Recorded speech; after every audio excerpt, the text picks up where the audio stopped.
Calling Borg vs McEnroe the first truly great tennis movie may seem like damning with faint praise considering the competition. Paul Bettany Kirsten Dunst rom-com Wimbledon 2004 and, that's about it.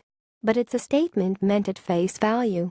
Exploring the rivalry between imperturbable world number one Bjorn Borg and volatile contender, John McEnroe, in the lead-up to their legendary 1980 Wimbledon final. It's a clash of the tennis titans that's infatuated with the formative psychology of sporting icons off the court.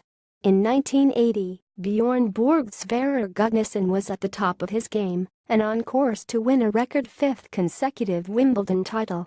But behind the sweatbands it was a different story. Pre-match superstitions increasingly alienate his nearest and dearest, while suppressed childhood anger issues threaten to derail Borg's dominance of the sport he's dedicated his life to. In contrast, McEnroe's shia labeouf is a firecracker.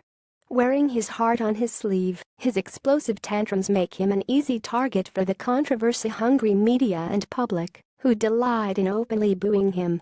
The pair are perfectly matched combatants, the baseline player and the net rusher, the hot-headed American and nitrogen-cool Swede, the ice Borg and the super brat.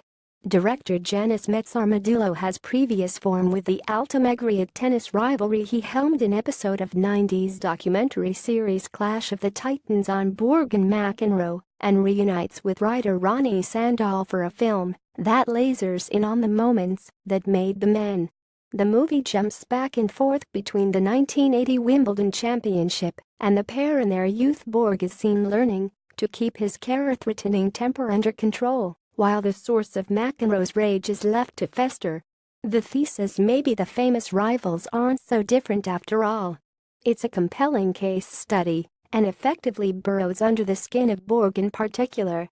Methodically paced and shot, it perfectly straddles our line between art house sensibility and mainstream subject matter, with the match of the century providing a racket-string tense climax. But there's a reason why Borg comes first in that dichotomous title. Sandahl and Metz are enamored with their Scandi cousin at McEnroe's expense, dedicating a much meatier chunk of screen time to the Swede. And sops to the tennis oblivious can come across as patronizing. Not quite a grand slam then, but ace nonetheless.